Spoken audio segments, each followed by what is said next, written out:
Welcome everyone.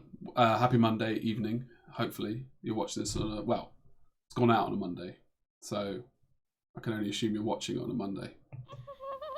Mini Matters, a miniature and painting podcast. Welcome back after that illustrious intro. Welcome back. 4th episode. We're on our month. I don't know how you feel about that, Lionel. We're on our month's celebration for... Feels good. I never thought we'd get here. I mean, time flies, doesn't it? Especially in this lockdown. Like, a month has just gone by in a flash. No, genuinely though, like, I thought that it's weird that we've done 4 already, and it basically feels like we haven't actually started yet, if that makes sense. It's been definitely a lot easier to produce this kind of content. I just hope people are enjoying it as much as we are, Jamie. Well, I don't think they could, because I'm having a whale of a time. I genuinely am. Like, people don't need to know, but it's actually slightly exciting beforehand. Basically, the history for anybody who doesn't know, and why would they, is we often, but there was one time we spent 5 hours before we'd even started recording, just trying to set up, and it was a nightmare. And now we're like able to basically have a little chat 20 minutes before, and then just go, and then record and upload, and it genuinely does make it a dream. But you guys are the real that was a little throwback to The Boys, Amazon Boys. I've not seen it. I don't have it. Really? Okay, well, there's basically a superhero, and he says, like, he resents everybody because he's basically untouchable. He's Superman, but in modern day real, and he goes, "You guys are the heroes," and obviously inside he's like, "You guys are a fucking joke. You're a sub species compared to me." Anyway, that wasn't what I was implying by all our viewers. Just in case, because I realised the picture I painted there was different. Right. So, can you read? We're already getting quite a lot of heat in terms of the way we pronounce names. We don't need to throw insults into the mix as well, Jamie. It's worse. I mean, at least pronunciation just makes us look like idiots. Nothing worse than an ignorant idiot. So, can you read what's on that screen, or shall I read to you what it says? No, I can't read it. I thought you left this box open by mistake. Right. So this is a little poll I put out, and thank you everybody for voting. We had 69 votes and 9 thumbs up, no thumbs down, compared to my videos. And basically what it says is, which kind of content would you like us to cover in the news desk, which is obviously the show we're presenting right now. And 17% voted for more Games Workshop related products. And obviously this is, by the way, this is the first time Lionel's, he had no idea I posted this. So it's a little preview. It's not a preview at all, is it? Anyway, more bust statues. 45% said they want to do bust and statues. More game type based products. So yeah, like I guess the kind of Kickstarters we cover, and like, board game, etc. And then more product reviews, latest trends. 20% voted. So a pretty standard mix for everything. And then obviously statues is the clear winner that our clientele is so inclined to enjoy. You will also notice how it says 40, or it actually says 4.5, and that's because our YouTube channel is in Spanish, so Google translates everything for me. But yeah, I guess fundamentally statues and busts is where people want us to go. Maybe we'll ask a similar question in like another month, 6 weeks or something, and just see if what you guys want is still there. But something for us to mull over. I think our natural tendency is towards... Is it? I feel like it is. It's a weird one, actually, isn't it? I think it is. I tend to, because obviously the news items come primarily from what I see, and I tend to comment or publicize the ones that I think are getting some traction, or I think people will be interested in. So I don't look at stuff with, is this a bust? Is this a 75mm? Is this Games Workshop? Is it?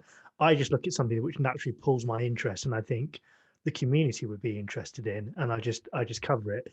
So in that sense, if I think if it's miniature related, painting related, and hobby related, because that's primarily what we're geared towards, then it's fair game as far as I'm concerned. unless of course people are violently opposed to something, then obviously we'll look at dropping it Violently. off. But yeah, but I would hope. Look, I would hope we've got a mixed audience, and there's something in every week's show. We would hope there's something to satisfy Cater, everybody. yeah. Yeah, But with a slight it, lean towards bust and stuff. exactly. Even if you don't like all of the news stories, we hope you walk away with something that interests you and maybe tempts you to part with some money and dip into your wallet. Tickles your fancy. But I suppose the spending is the key because it keeps us all in our, well, the people who have miniature companies in their jobs. Yeah, I found it... On that point, I have to say, actually, researching these news topics is becoming very dangerous for my health because obviously I could avoid certain purchases or being tempted by certain things because I could just not open Kickstarter or I could just not look at certain things. Now that I'm actively looking at releases and now that I'm actively researching things, I'm finding myself tempted a lot more than I would do normally. So I hope the audience appreciates the risk I'm putting myself in to deliver the news to them. That's the kind of guy you are, Lionel, mate. You put others in front of yourself. It's top quality stuff. What was I gonna? Yeah, naturally, I think that Lionel and I, lore-wise, obviously Batman and DC for yourself, but otherwise probably Games Workshop, and it makes sense because the busts don't really have. There aren't many companies that are that old that you've been into since you were a child because. Most of the model companies, let's say the oldest is like 10 years old, maybe 15 years old for like the bigger bus companies. So it makes sense lore-wise that we go towards the miniature sort of Games Workshop related stuff. And then bus stuff is what we're both quite into painting at the moment, except for obviously your Kill Team stuff. Yeah, right. What was I going to say? Yeah, I'm also painting Elder now. Again, 28 mil like a boss. I really, really shouldn't. I should be doing my... So, catering to that 17% that you just highlighted, Jamie. So, I can't do the maths, but the rest of them are just already switched off and left us. We've got this new announcement from Games Workshop. So, Be'lakor was a model that was released a long time ago. I think it's probably about at least 10 years old now. And what Games Workshop have released is a new updated sculpt, but also, as with everything in Games Workshop at the moment, it's been embiggened, Jamie. Bigger Space Marines, and now we've got bigger demons. So essentially, Be'lakor is the first demon prince in the lore of AOS and possibly 40k as well, and they brought him back. And essentially, if you know all the other greater demons that they revisited in terms of the Bloodthirst and whatnot recently, they went from dreadnought size to big models, retailing at about £100. And obviously, this model has undergone the same. It's not out at the moment; it's coming soon, but they've teased it, and there has been a great deal of excitement around it. I personally really, really like the sculpt. I like the pose. I like how imposing it is. I'm not too sure if I'm going to pick it up because it's a big project to paint, but I am very, very tempted. I actually really like it. I don't know if you want to weigh in. When was the last time you painted a model that size and 28 mil? That is not just that size. I don't think I've ever painted one that size, but obviously since I've been painting 75 mil more, it's less intimidating than it would have been because essentially that's maybe a bit bigger than a 75 mil with wings bunged on. Yeah. So in that sense, that's the body. Yeah. Yeah. So in that sense, the kind of wet blending and we've got shortcuts now in order to cover more space means it's not that intimidating as it would have been a year or 2 years ago. But as you said, at the minute, my interest at the moment is comic book based. So I'm doing a lot of comic book based stuff. It all just depends on when this drops. What about you? What's your view on sculpt? I mean, okay. I was going to say because intrinsically I'm against anything evil whatsoever because obviously Elder ruled the galaxy. So I really like the Space Marine being absorbed into the demon like that. Is that because it's a Primaris, not a an old school Space Marine. So that's No, the way just you get want on the the horse to less, go. one less. No, I actually think it's just a cool idea. I don't fully understand the logistics that he could just absorb physical matter into him, but I don't know the law. But whatever it is, I think it's really, really cool. The model, I don't like the chains at all on the wings, but otherwise, I completely agree with you. I think the pose is great. I think he does look imposing. I think Games Workshop have gone down this kind of more cartoon style, which is really weird because they were, but like the muscles, I can see the appeal. I just yeah, absolutely. I think it's interesting you say that, because I think that's why I like this one, because this appears to be a bit more darker for me. I mean, obviously there are darker versions out there, but for me, this seems less pantomime villain, and it seems to have a bit of an edge to it, which is why I probably like it. Yeah, I can back you up. For £100, I think it's justifiable in terms of Games Workshop's production, etc. But yeah, I don't think I could, because obviously, I know that wasn't even your question. I just want to tell you, Elder, and not just Elder, good whole beings. Even to be honest, even Space Marines are better than Chaos. Right. So on that bombshell, the next thing is from Nocturner Miniatures. So basically, this is a new Kickstarter that has been released by them, and it's called Blood and Skulls. And what they've done is they've released what they boast to be their largest models to date. Now, Nocturna are a very popular miniature company, and they've been producing models for a while. However, I believe, and correct me if I'm wrong in the comments, and I'm sure people will, this is the first time they've gone to Kickstarter to launch anything. So what you've got here at Kickstarter is a number of 75mm, or it's actually 70mm models that they've released, as well as bust variants of those same models. Now, these are available, and there's also a fairly sizable orc as well, riding a monstrous creature, which I believe is also 70mm, which is possibly why they can boast it's their largest models to date. Now, these models have been sculpted by Sarah Salamanpour. So I apologize once again if I've pronounced that wrong, but obviously you'll have to excuse my British pronunciation. Now, she actually contacted me on Instagram, because she actually sculpted the girl, the model we discussed last week, which was painted by Thami Alonso, the girl standing over the lake, which was produced by Rehana Rona Miniatures. I laugh because yeah, go on.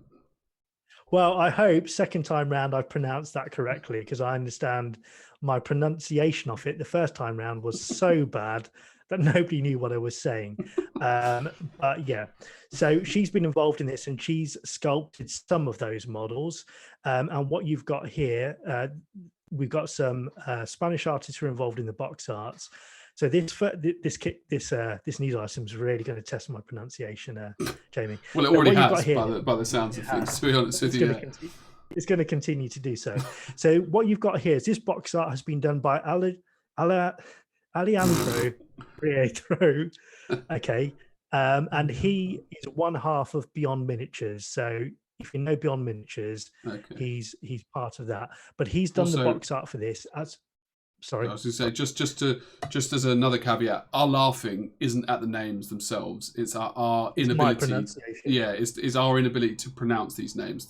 So any humour, or there's no disrespect or anything. It's just that we are fundamentally ignorant English people trying to pronounce names outside of our comfort zone, and you all have to bear the for that. I'm sorry. Yeah. Okay. So this box art has been done by him. There is another box art. I think we've got some more images, haven't we? We do. Which is, this one has been done by Jesus Martin, who's actually Jesus, the owner. Isn't it? Jesus? Sorry, go on. I don't actually know, but I pronounced it Jesus because it's pronounced Jesus. It's written Martin. So I apologize if that's right. So Jesus Martin, who is actually the owner of Nocturna models as well. And he's produced this box art. And I believe Arnau Lathero has also produced a box art, which we'll see later on as well. So you've got some powerful painters there in the mix, and you've got some great sculpts. I believe we got some more images as well, haven't we? From this Kickstarter? Oh, is that Kickstarter? I understand now. Yeah, okay. We do. 1 sec. Yeah, we're back in. Sorry, guys. Yeah, so this one has been painted by Arnell. Oh, well. And he's done the box art for it. And then we've got another image, I believe, which is the orc riding. No? Yeah. Yeah, I was going to say, what I love about professional painters is they're really good.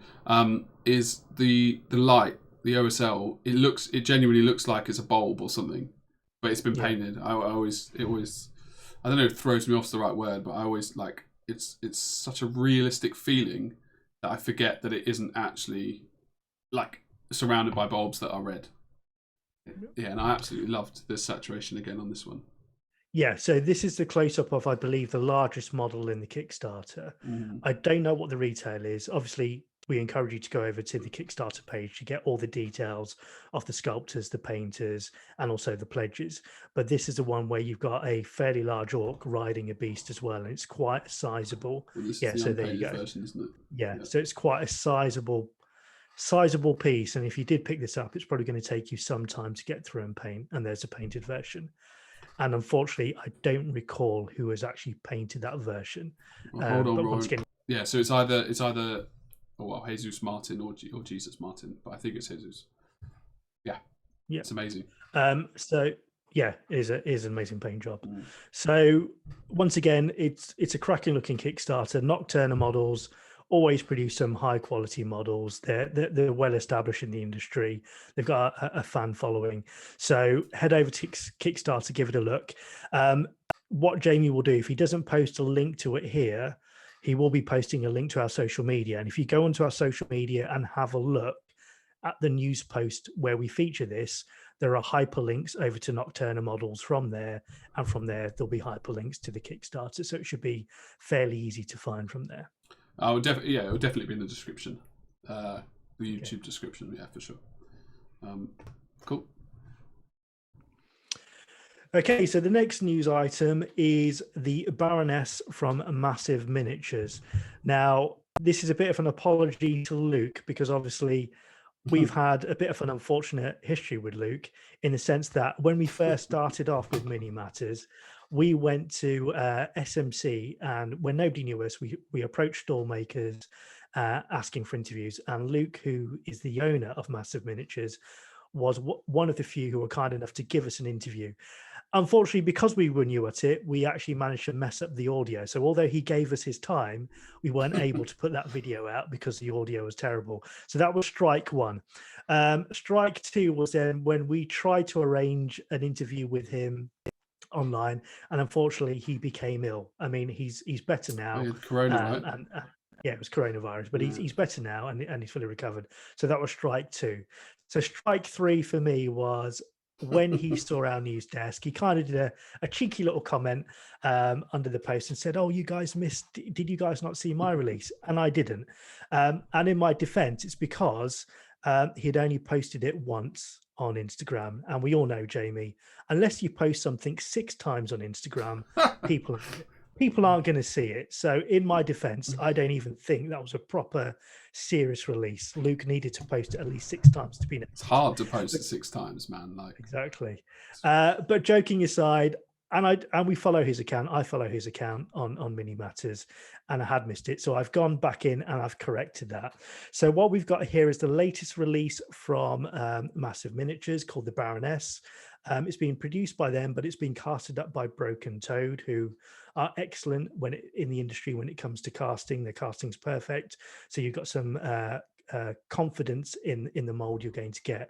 Now, anybody who doesn't know Massive Miniatures, they tend to produce models based on fables or folklore or fantasy, and they've done those takes. Basically, those stories before they go through the Disney machine and get prettied up. And he's done things on the witch holding the apple, which was from Snow White. He's done a take on Beauty and the Beast, a much darker version.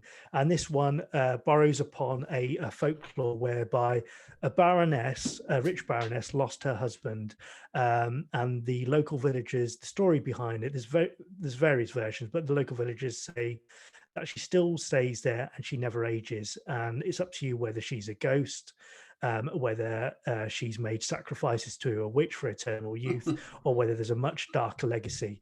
But I think it's interesting having those stories in the background, because not only do they serve as interesting reading, but they can also affect the manner in which you decide to paint the model. So there can be so many different interpretations of this if you decide to pick it up. So that's available to order now from Massive Miniatures. So I was going to say it's a bold, but that pun doesn't work because it's not bold miniatures. But yeah, it's a bold sculpt because the amount of cloth and the fluidity of said cloth. No, yeah, it's a cool sculpt, and it's true. Yeah, I think it's quite unique as well. It's not often that you see this as a subject matter in miniature, and I appreciate it's probably going to be niche. It's not probably going to be for everybody, but I think there will be people who think actually that's something very different. I wouldn't mind having a go. And as you've said, Jamie, with the cloths and the materials there's opportunity to explore some new painting techniques. I would say, however, just be mindful of that sword while you're assembling it, because that looks like a proper needle, a fairly sharp needle. Yeah, be interesting. It may be the case that you prick yourself and you end up falling asleep until Prince Charming kisses you and wakes you up, Jay. Yeah, and that's me. Exactly. So don't fall asleep. Yeah, I'd love to see somebody try freehand on that cloak. Yeah. Cool. Okay, so this next one is by, or I'm going to say the name is by, it's Thondir, the Bridgekeeper, which is a new release by Joachim Polinsky. And once again, I apologize if I pronounce that name wrong. Now, what's interesting about this is obviously this sculptor traditionally sculpts for a lot of companies. In fact, there's nearly every week he seems to be producing something for other companies. But what he's done here is he's actually produced this under his own company, and it's his own personal release. And I think the other thing that's interesting about it is it's available in two formats. It's available as an STL print file, or it's available as a traditional resin kit. However, the resin kit is selling out fast, and my understanding is once it's gone, it's gone. So depending on which way you prefer it, whether you prefer the resin kit or you've got the ability to print at home, then this is available. What's interesting about this as well is there is no box art at the moment, but the box art is going to be done once again by David Aroba, and there is going to be a step-by-step for it on Miniature Art Academy. So if you want to have a go at that, if you want to order that, there's a collaboration going on, and then David will give you some steps by steps on how to do it. And just before we started recording this show, I happened to look on social media, and I've seen he's posted a tease of it already, and there's a lot of texture work on there, and it's looking very interesting already. Is that what that post was? The old tip? The chest, the pink, the pink skin and a lot of texture work. Yeah, that was his start or his work in progress on this model. And like I said, once again, that's going to be available on Miniature Art Academy under his pledge. I'd say Joachim, his digital sculpting is getting good, isn't it? Because I wouldn't have immediately said that this was 3D sculpted. You know, the skin, it has such subtle textures, and I don't know, it might be the render that he's used on, or this is probably actually a photo of the printed version rather than a render of the STLs. Well, that's the resin version. Yeah, which is why it has that light, and it immediately makes me like as I said, I've always found it hard to like the STL rendered views of the models, whereas if you show this version, it's like it's not bad. Whereas when I see the STL, it's very nice. I mean, what's interesting about it is he's such a prolific sculptor anyway, because he seems to sculpt so quick, so much and so quickly. So now, obviously, if he's going to be doing 3D sculpting as well, I don't know if that's going to make him faster or whether his productivity's. I'm fairly ignorant when it comes to sculpting. I'll lay that out there. The boy that he did was for me was 3D. Okay. 3D sculpted. Okay. Yeah, and then the morning and the dragons were both traditional. So Yeah. he's been doing 3D for a while. So yeah, it's good. It's very good anatomically and beautifully. I don't want to go into too much detail, but yeah, it's nice. And it's good that the resin's selling out as well, to be honest. I like it when models sell out.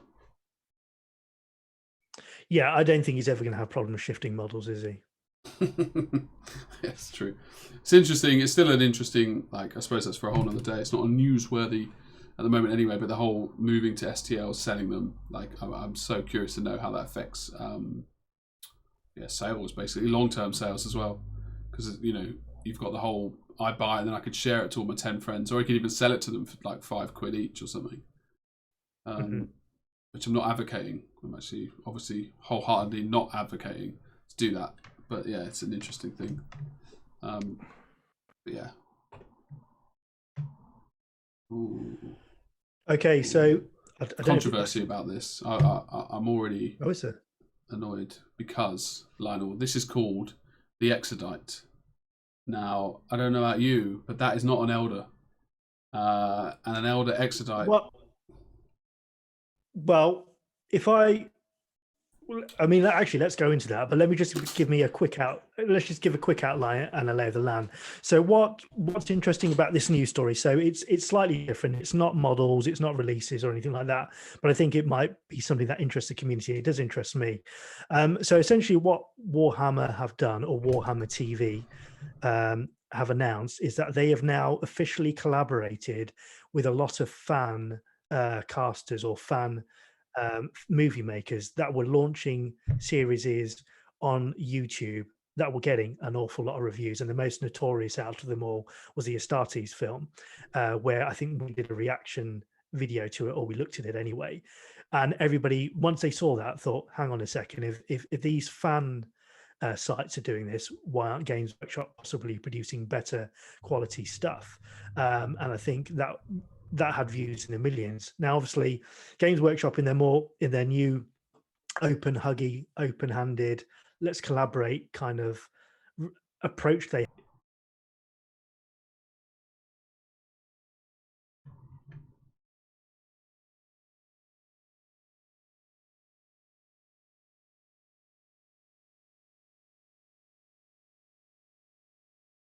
So the new home for that now is actually on Warhammer TV, which I believe is eventually going to be a subscription service. So it'll be their Twitch channel. So when you subscribe to that, you'll be able to get access to all this kind of stuff.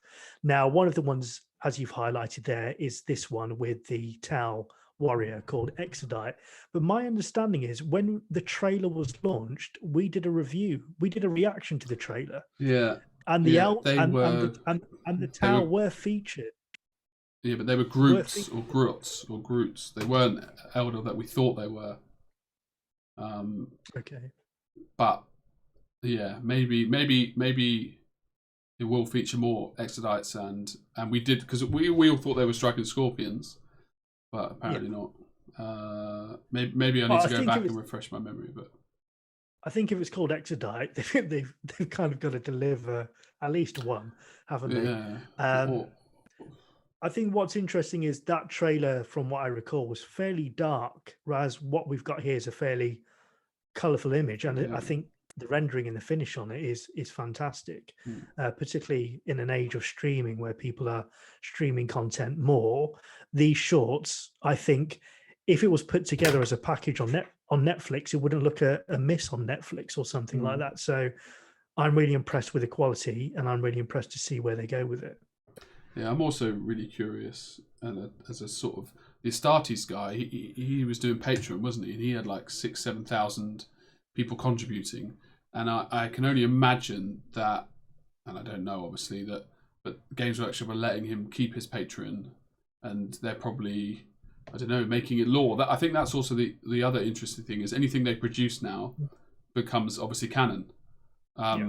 So that's I think quite cool. Like the concept that if they do feature Exodites in the Exodite, we've only got like 3 official canon views of an Exodite Elder, And then we have obviously the sketchbook that Jez did, but I don't know if that's canon or not. It probably is, but it's still quite cool that you could get these things and now all of a sudden they become canon, which is, I think, exciting for somebody who does. Yeah, I think there was a lot of excitement with that because obviously he created his own chapter, didn't he, for that film, the Retributors. Obviously, I presume to avoid any IP issues or any issues. However, now by doing that, the Retributors are now an official chapter within the 40k universe. I think what was interesting actually is I did watch it where it was to see what they'd done, and they've done the thing where they've pieced it all together as one long thing as opposed to 5 separate episodes. But the thing that did disappoint me is they've actually changed the music. So the music at the ending, you know, when he lands and he stands up, it's got that clicking, that like really, slow beat. Yeah, it was brilliant. The music was really haunting and really added to the jeopardy those Space Marines in. And they've changed that, and it loses something with that soundtrack gone. And then obviously there's the leak where there's a few quick flashes of different chapters, and it shows. And they've changed the music for that. And it's interesting actually how the change in just the music makes the effect, in my view, worse. Now I presume there's an IP reason behind that, or there's a reason why they've changed that music. So this music was. But he wrote that music. It wasn't under any kind of licensing, like. Well, we don't know. He might have gone to a friend, and a friend might have written it, and a friend might. And then wanted royalties.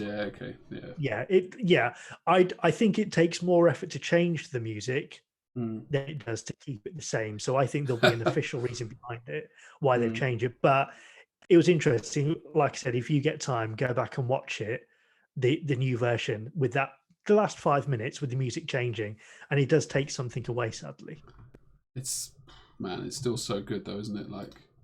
I'm excited. The thing is, obviously, he was one guy, so I'm curious to see what happens do they bring in more people to help him, or do they just say, look, you'll produce like 15 minutes a year kind of thing, or because he was working full time on it, surely.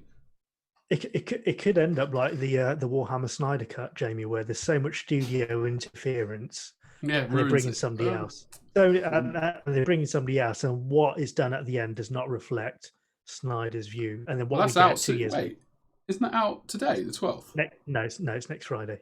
It's marked on my calendar, Jamie. And what we get later is a 4-hour unedited version of the Astartes 2. Imagine, imagine. The music was fantastic for that whole thing. I know we can wax lyrical. Everyone knows it was great. It's just I'm just sad that it's Space Marines. Obviously, I enjoyed it thoroughly, and I wouldn't change it because of what it was. But I would love to see, some Harlequin based thing where he just anyway. I'm just fanboying here. I think the suggestion is the teaser at the end where there's that Space Marine that gets hit by a weapon. Yeah, they had the spikes, didn't they? Yeah, everybody's saying it's an Eldar weapon, so they reckon Eldar are going to be the next one. So, chili beans, nice. Jamie, it might be coming. I would like that. I should have backed it. Should have backed his patron and then said, "Look, more Eldar. We want Eldar." Right. I think that concludes our 4th episode. I believe. Yep. It has if it's recorded, yeah. And as always, guys, thanks for watching all the way through. We hope you enjoyed your stay, and we hope you enjoy many more. And we hope that you also click the bell and the like and the subscribe and the comment and all those jizzy whiz, because it makes our lives more. Yeah, go on. The only thing I would say, if you guys could take 5 minutes just to put a comment in the comments, it does really help the algorithm, and it means we get discovered more. And we do like reading them as well. So we do like to know what your views are, what you'd like us to cover, and if there's any feedback, particularly about our pronunciation. We don't need feedback on that. We know that's bad. And if possible, if you do have a gaming group, or you think you've got some hobby friends who might appreciate it, share it to them and see if they'll be interested as well, and it helps us out. Absolutely. I think reading the comments is probably the highlight of the video. But I genuinely I can't really expect anybody because comment anyway. We could waffle, right? A waffle. I'm a waffle king. So thank you, guys. Thanks a lot, guys. I'll see you later. Are we trying to do something? See you next week. No, we're not. We're just saying goodbye. Yeah. See you later, guys.